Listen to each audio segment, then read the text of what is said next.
Pues bien, chicos, buenos días a todos. Bienvenidos a la clase de informática del día de hoy. Vamos a comenzar pues haciendo nuestra oración, encomendándonos al Espíritu Santo para que todo nos salga bien en esta sesión y podamos desarrollar todo de manera correcta. Bien, entonces decimos en el nombre del Padre, del Hijo, del Espíritu Santo. Amén. Padre nuestro que estás en el cielo, santificado sea tu nombre. Venga a nosotros tu reino, hágase tu voluntad en la tierra como en el cielo. Danos hoy nuestro pan de cada día y perdona nuestras ofensas como también nosotros perdonamos a los que nos ofenden. No nos dejes caer en tentación y líbranos de todo mal. Amén. Ven Espíritu Santo y llena los corazones de tus fieles y enciende en ellos el fuego de tu amor. Envía, Señor, tu Espíritu Creador y renueva la faz de la tierra.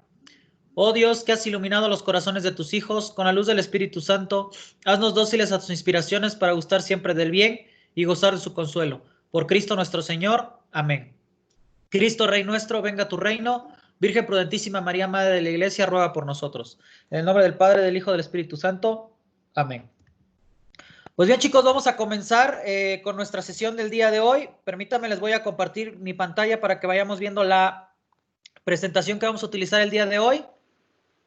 Si por ahí tenemos algunas fallas, me van avisando, por favor. De lo contrario, pues continuamos con nuestras clases, ¿vale?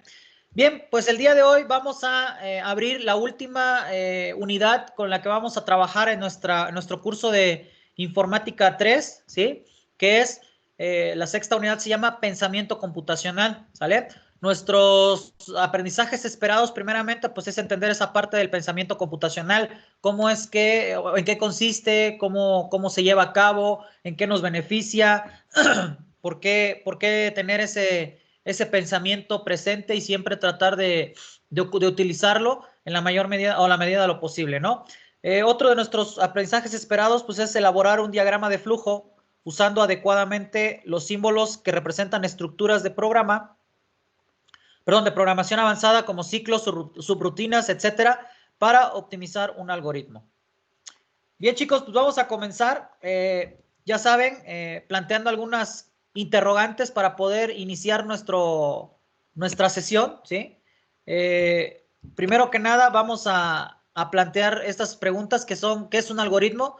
¿Qué es un diagrama de flujo? ¿Por qué utilizar los diagramas de flujo? Y finalmente lo que vamos a terminar revisando en esta sesión, pues es qué es el pensamiento computacional, ¿vale? Pues como a manera de introducción digo, estos temas ya no son desconocidos para ustedes, ¿sí? El año pasado o el ciclo escolar pasado ya habíamos tratado estos temas, incluso tuvimos por ahí algunos ejercicios ya muy de cerca de esta parte, entonces pues para ustedes ya no es nada nuevo, no es algo como que nunca lo hayan visto, ¿sí? Entonces digo, nos va a ser más fácil este ciclo escolar pues de poder abordar este tema y sobre todo que ustedes pues obviamente puedan entender y sobre todo utilizar este tipo de herramientas que pues dentro del área computacional e incluso la vida diaria pues termina funcionándonos. Sobre todo también porque pues hemos mencionado o les he mencionado algunas veces que los diagramas de flujo, los algoritmos y los diagramas de flujo pues son la puerta para poder comenzar con la parte de la programación en computación. Bien, pues vamos a comenzar rápidamente con una introducción muy sencilla, sobre todo para que ustedes vayan recordando esta parte de lo que son los algoritmos y los diagramas de flujo, ¿sí? Y vamos a ver este video muy sencillo, muy cortito, sobre los conceptos que vamos a empezar a revisar.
Pues muy bien, chicos, con esto pues prácticamente recordamos algunos conceptos muy importantes, sobre todo, primero que nada, ¿qué es un algoritmo? ¿No? Ya lo habíamos visto, repito, el ciclo escolar pasado, ¿sí? Y pues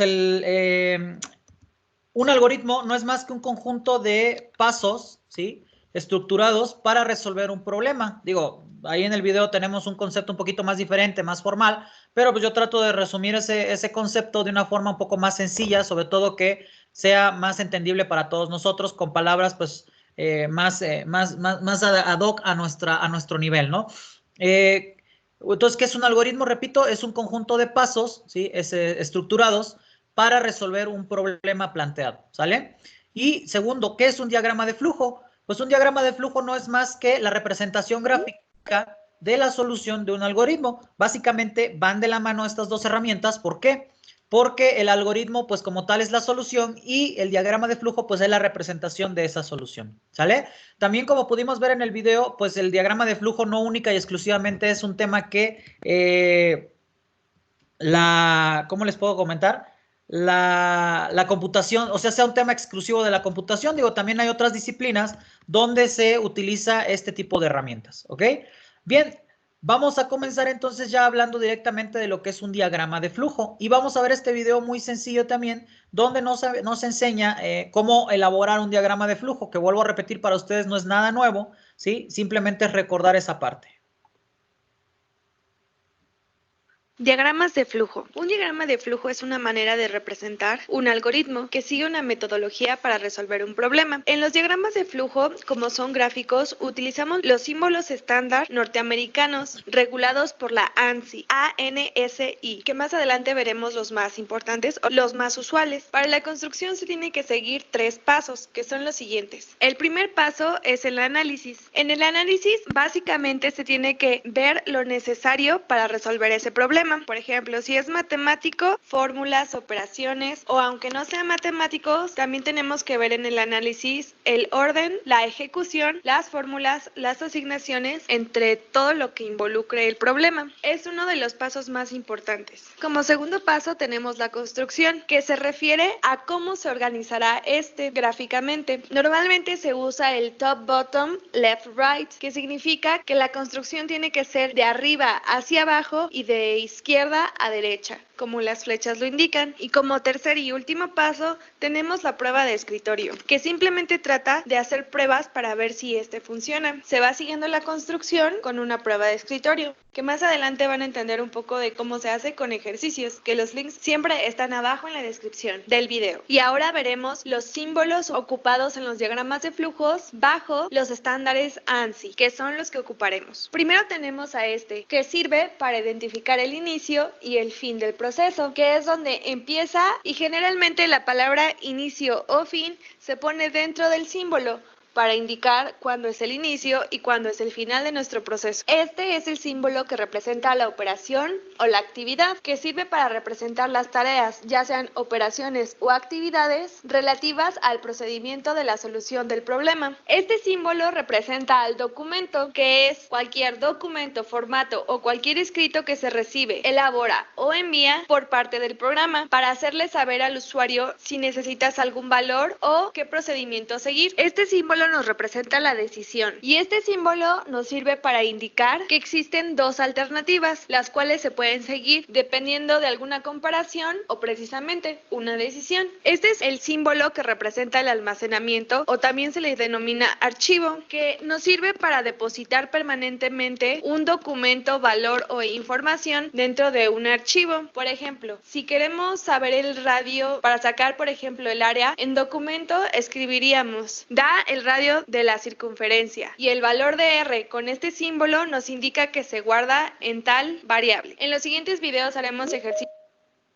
Bien, chicos, pues básicamente la construcción de los diagramas de flujo pues es muy sencilla, ¿no? Digo, como les repito, esta situación ya no es extraña o ajena a ustedes, ¿no?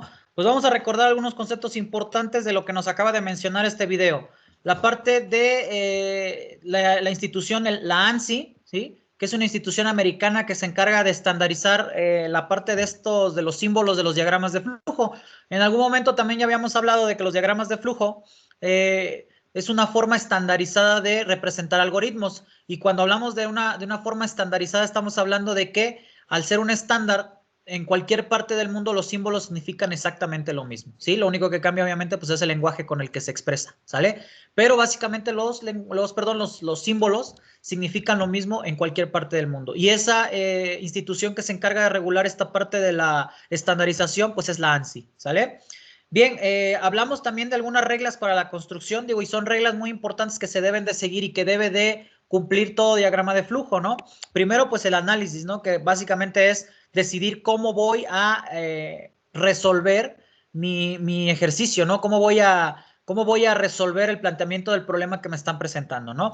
En la construcción, y muy importante esas reglas de construcción, seguir el mismo o la misma recomendación que nos mencionaba el mensaje, ¿no? El push down y el left right, ¿no? Que significa que el sentido de lectura de un diagrama de flujo siempre es de arriba hacia abajo y de izquierda a derecha, ¿sale? Nunca es hacia arriba, nunca es a cualquier otra situación que esté fuera de este parámetro, ¿sí? Y finalmente, y muy importante también las pruebas de escritorio, que las pruebas de escritorio no son más que pruebas que se hacen para verificar que un diagrama de flujo cumple con la solución de un problema, ¿sale? Generalmente un diagrama de flujo lo que hace es resolver un problema de manera general, de tal forma que cuando yo tome algún valor o algún estado, digámoslo así, porque no todos los diagramas de flujo resuelven problemas matemáticos, cualquier estado o valor que yo le asigne a mi diagrama de flujo terminará resolviendo el problema planteado originalmente. ¿A qué me refiero con esto? Vamos a poner un ejemplo muy sencillo. Vamos a pensar que un diagrama de flujo representa la solución de una suma, ¿sí? Y el diagrama de flujo lo que debe resolver es cualquier suma que exista en el mundo, ¿sí? Lo único que nosotros tenemos que hacer con la prueba de escritorio es asignar algunos valores y con el procedimiento del diagrama de flujo, pues resolver y ver si el resultado que arroja es el que estamos esperando, ¿sale? Entonces, para eso sirven nuestras pruebas de escritorio. Digo, estas son situaciones que vamos a ir revisando un poquito más adelante de cómo se construye y cómo se lee un diagrama de flujo, ¿sale? Y finalmente los principales símbolos para la construcción, digo, aquí al lado derecho de nuestra diapositiva tenemos los más importantes, digo, ya el video los mencionó algunos, aquí yo les pongo otros que son los más importantes, digo, prácticamente con estos 5 vamos a iniciar nosotros construyendo nuestros primeros diagramas de flujo, ¿sale?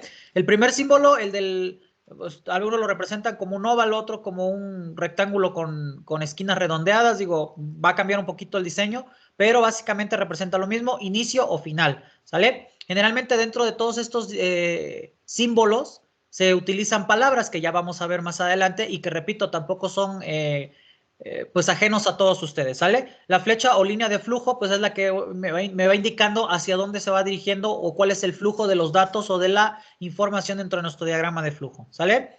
La siguiente es el rectángulo de lado, digo, es el romboide, digo, es un símbolo que ya habíamos también trabajado y representa la entrada o salida de datos, ¿ok? El rectángulo que es el proceso, ¿sí? Ahí se hacen operaciones generalmente y el rombo que representa la decisión, ¿ok? Bien, chicos, hasta acá, dudas, preguntas, comentarios, ¿sí vamos claros en lo que vamos revisando? ¿Sí estamos de acuerdo en que esto pues ya no es nada ajeno para ustedes? ¿Estamos de acuerdo? ¿Dudas hasta acá? ¿Los escucho? ¿Algún comentario?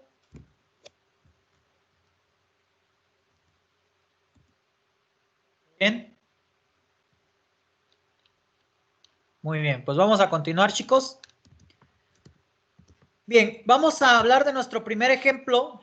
Digo, vamos a revisar ejemplos muy específicos para que ustedes vayan aprendiendo, ¿sí? Cómo es que funcionan los diagramas de flujo, ¿sale? Este diagrama de flujo es muy sencillo. Vamos a ir leyéndolo paso por paso, ¿sí? En el primer símbolo, como habíamos recordado desde el principio de esta presentación, ese símbolo representa tanto inicio como fin. Lo único que distingue es la palabra que va dentro del símbolo y en este caso pues la palabra inicio, ¿ok? El romboide, que como lo acabamos de ver en la anterior diapositiva, representa entrada o salida de datos. En este caso está representando entrada. ¿Por qué? Porque está utilizando la palabra leer, ¿sí? Leer significa entrada, ¿sí? Entonces va a leer un número A y va a leer un número B. Recuerden que esto de los diagramas de flujo, ya se los había comentado también en algún momento, es muy similar a la parte del álgebra, ¿sí? Donde se utilizan variables y se utiliza prácticamente la misma notación matemática que se utiliza en las ecuaciones utilizando variables, ¿ok? Entonces vamos a declarar o vamos a decir que va a leer un número que va a ser la variable A y va a leer otro número que es la variable b, ¿ok? Dentro del rectángulo que es una operación, lo que va a hacer es sumar lo que traiga la variable a más lo que traiga la variable b, y finalmente lo que va a hacer es imprimir un resultado, ¿sí? Que ese resultado está guardado en la variable suma, y una vez que termina, se utiliza el símbolo de fin, ¿sí? Con la palabra fin dentro, y sería todo, ¿sale? Nuestra prueba de escritorio es muy sencilla.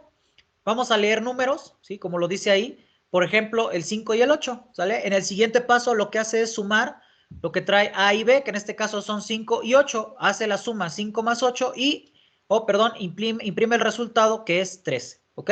Esa es nuestra prueba de escritorio, y efectivamente nuestro diagrama de flujo hace exactamente lo que se pide, que es una suma de dos números, ¿ok? Espero que haya quedado claro, chicos. Repito, si alguien tiene duda o se va atorando con lo que vamos haciendo, por favor abran su micrófono y me van comentando cuál es su duda o pues su inquietud, precisamente para ver que vaya quedando claro, ¿ok? Bien, otro ejemplo que vamos a trabajar, vamos a ver diferentes ejemplos de tal forma que ustedes pues también les vaya quedando claro, ¿no? Vamos hablando ya de un ejemplo un poquito más complicado, y seguro se les va a hacer muy familiar, porque el año pasado revisamos este ejemplo, ¿no? Y vamos a hablar de que, falta la parte de arriba donde se inicia, ¿sí? Se inicia, ¿sí? Y lo que hace este diagrama es, pues obviamente el objetivo es cocinar un huevo, ¿no? Recuerden, ¿sí? Que el símbolo del rombo es una decisión, ¿sí? Entonces, cuando entramos al rombo, o cuando vamos siguiendo las flechas de flujo, ¿sí? Preguntamos si el huevo va a ser frito. Si decimos que sí, nos vamos por el camino que va hacia la parte de abajo. Entonces, se hace un proceso, ¿sí? Recuerden que el rectángulo es un proceso, que ese proceso lo que implica es freír, ¿sí? Es un huevo frito, se va a freír, ¿sí? Continuando con la línea de flujo, encontramos nuevamente una decisión y preguntamos si lo quieres salado, ¿sí? Si la respuesta es sí, vamos a agregar sal y finalmente lo servimos en el plato, listo para comer, ¿sale? De lo contrario, pues podemos iniciar nuevamente un recorrido, ¿sí? Que ahora vamos a hacer con la prueba de escritorio que tenemos del lado derecho, ¿sí? Lo que nosotros acabamos de hacer, ¿sí? Es preguntar si el huevo lo quieres frito, ¿sí? Si es sí, se fríe el huevo, ¿sí? Con el procedimiento que tenemos ahí de rectángulo que dice freír, ¿sí? Y preguntamos nuevamente si es salado. Si decimos que sí, se agrega sal y se sirve el plato. En caso de que no, directamente, si se dan cuenta, la flecha va a servir en el plato, ¿ok? Ahora, si yo quiero ver otro camino, vuelvo a preguntar si lo quiero frito. Ahora la respuesta sería no. Por lo tanto, se va para el camino del lado derecho y encuentra un proceso que significa, o que es lo que tiene que hacer es servir el huevo, ¿sí? Una vez que yo lo hiervo, voy al rectángulo, perdón, al rombo, y pregunto si lo quiero salado. Si es sí, le agrego sal y luego lo sirvo en el plato. Si es no, directamente lo sirvo en el plato, ¿vale? Entonces, básicamente, lo que es una prueba de escritorio es ir siguiendo paso por paso lo que hace un diagrama de flujo, de tal forma que yo pueda comprobar que este resultado que me arroja el diagrama de flujo, pues es el que estoy buscando, ¿ok? Ahora, también con este segundo ejemplo comprobamos y revisamos que no siempre los diagramas de flujo resuelven problemas con objetivos matemáticos, ¿sí? Sino que también podemos representar cualquier problema de la vida diaria o de cualquier situación que se presente, siempre y cuando esté planteado en un problema, ¿ok? Vuelvo a repetir, chicos, si tienen alguna duda, abran su micrófono. Espero que vaya quedando claro. Recuerden que de aquí el objetivo de que nosotros estemos revisando esta parte de los diagramas de flujo, pues es empezar a brincar ya a la parte de la programación en la computadora, ¿ok? Bien, para que les quede ya perfectamente claro esta parte de los diagramas de flujo, vamos a hacer uno ya más formal, ya más con un poquito de complejidad del diagrama de flujo, ¿sí? Y este tercer diagrama lo que hace es leer una calificación que va a obtener del usuario de este diagrama de flujo, ¿sí? Y lo único que va a hacer es verificar si la calificación es mayor de 70, va a arrojar un mensaje que dice aprobado. Si es menor de la calificación 70, va a arrojar un resultado reprobado, ¿ok? Entonces vamos siguiendo el flujo de nuestro diagrama de flujo con la prueba de escritorio, ¿sale? El primer símbolo pues es el de inicio, ya saben, todo diagrama de flujo debe iniciar con su símbolo de inicio, ¿ok? Luego tenemos un romboide ahí que es el de entrada de datos, salida de datos también, que lo que va a hacer es leer un dato que se va a guardar en una variable llamada calificación, ¿sí? Ahora, a resultado se le va a asignar, digamos, el resultado reprobado de inicio. De ahí lo que hace es que el rombo pregunta si la calificación, que en este caso vemos nuestra prueba de escritorio, yo voy a meter como primer dato un 80, ¿sí? Calificación vale 80, por lo tanto 80 es mayor que 70. Si es sí, se va a ir directamente hacia abajo, ¿sí? Va a ir al siguiente símbolo que está inmediatamente después del rombo. En caso de que no, se va a brincar todos esos datos y va a escribir el resultado porque originalmente en el tercer símbolo yo ya había asignado por default la opción a resultado de reprobado, ¿sí? Entonces, pregunto en este caso, si es 80, ¿sí? Si es sí, el resultado es aprobado, por lo tanto, una vez que yo verifico que sí es mayor que 70, ¿sí? Me voy al siguiente símbolo que dice resultado y se le asigna, entre comillas, lo que está en la palabra de entrecomillada, que en este caso es aprobado, y finalmente escribo el resultado, que en este caso, si vemos a nuestra prueba de escritorio en la cuarta línea, dice resultado es igual a aprobado, ¿sale? Ese es para el caso ideal en la que el dato que yo ingrese sea mayor de 70. Pero ¿qué pasa si yo ingreso un dato que es menor que 70? Vamos a ver en la segunda sección de la prueba de escritorio, es el siguiente caso. Yo leo, ¿sí? Una calificación y en este caso yo voy a introducir un 40, ¿sale? Como el resultado yo le asigno por default que está reprobado, ¿sí? Pregunto si la calificación, en este caso que es 40, es mayor que 70, quiere decir que no, ¿sí? Porque 40 no es mayor que 70, me brinco la parte de que dice que a resultado le voy a asignar aprobado y voy a escribir el resultado, que en el símbolo número o en el tercer símbolo de mi diagrama de flujo ya previamente lo había hecho. Con esto lo que hago es que el resultado que se imprime es reprobado. Por lo tanto, el objetivo de mi diagrama de flujo se logra, ¿sí? Que cuando yo dé una calificación entre 0 y 100, ¿sí? Si es mayor que 70, arroje un mensaje de aprobado y si es menor que 70, sea reprobado, ¿ok? Con este tercer ejemplo, ya un poquito más formal y sobre todo más estructurado, ya nosotros debemos de ir comprendiendo esta parte de cómo diseñar diagramas de flujo. ¿Sale, chicos? Muy bien.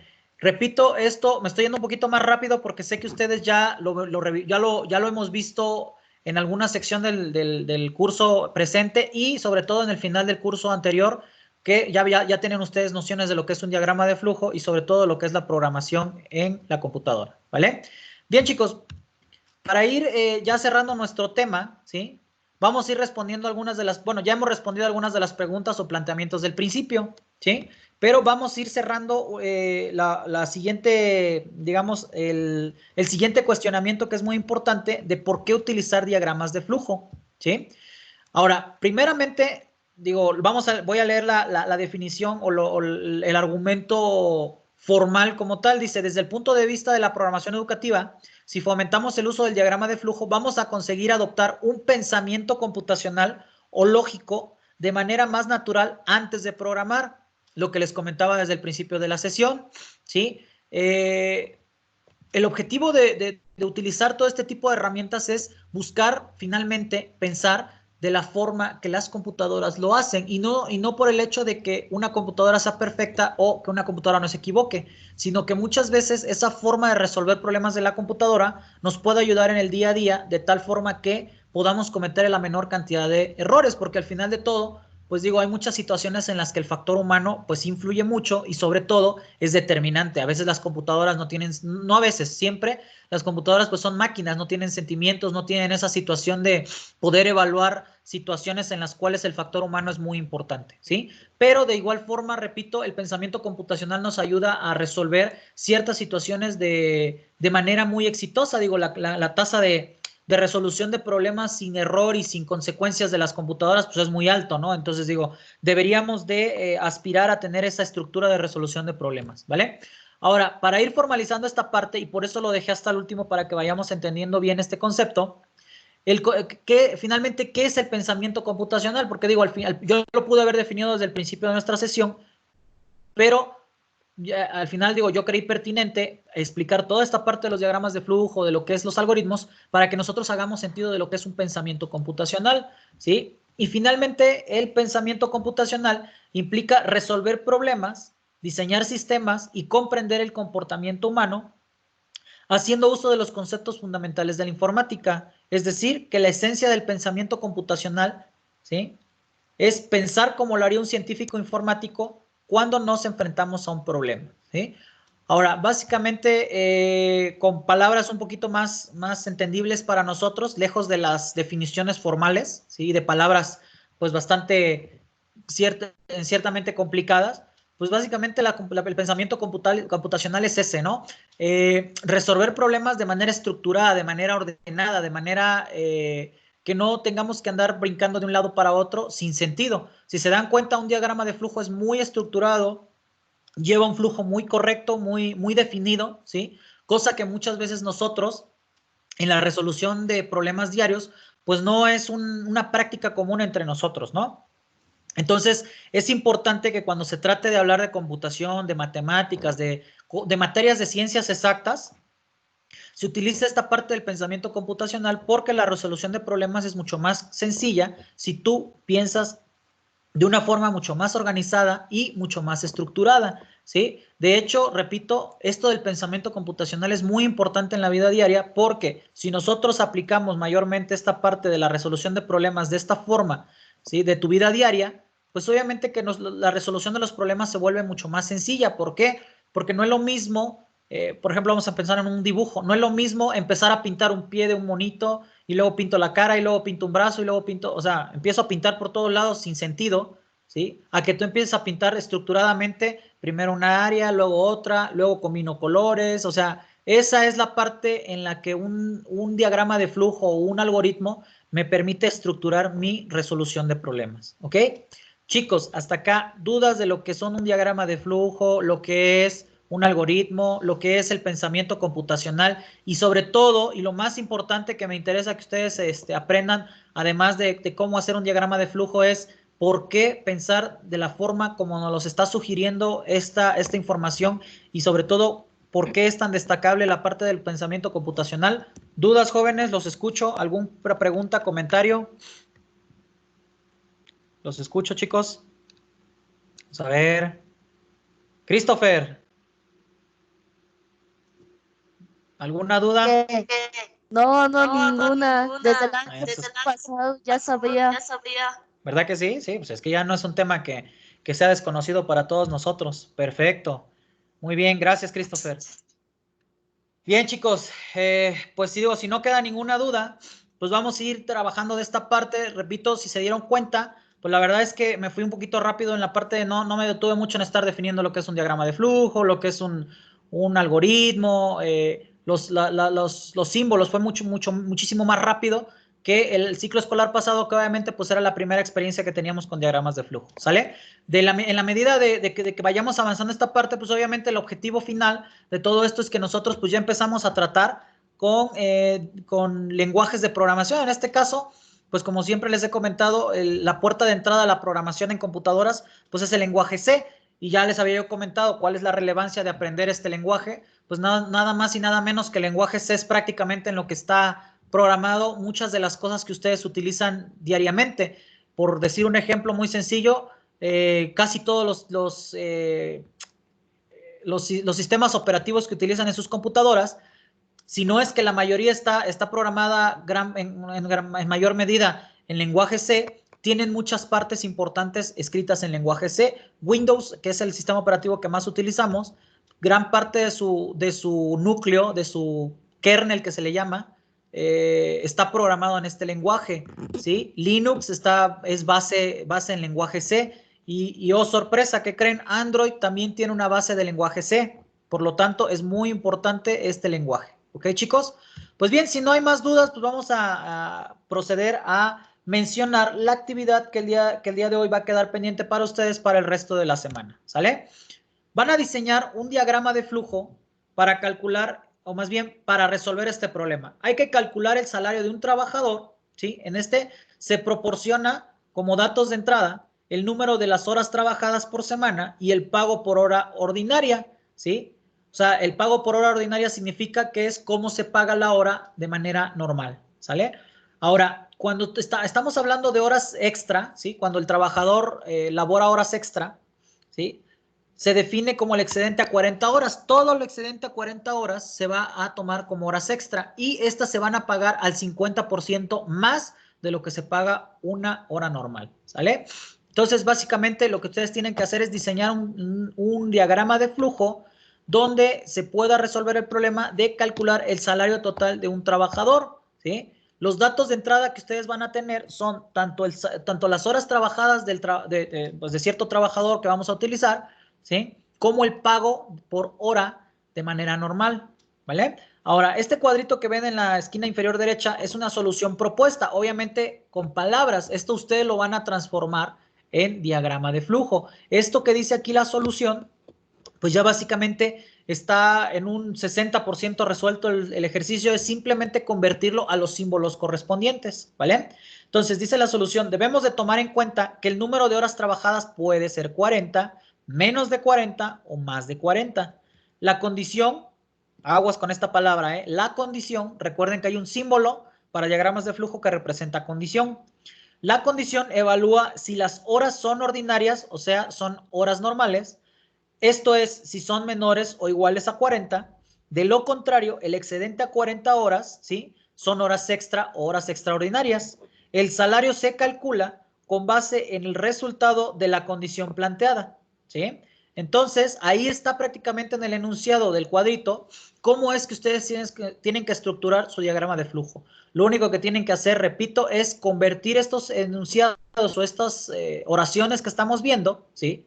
A símbolos de diagrama de flujo. Por eso ya dejamos, bueno, se explicaron estos 3 ejemplos aquí en clase, así que por favor les encargo que resuelvan esta actividad para esta semana, ¿sale?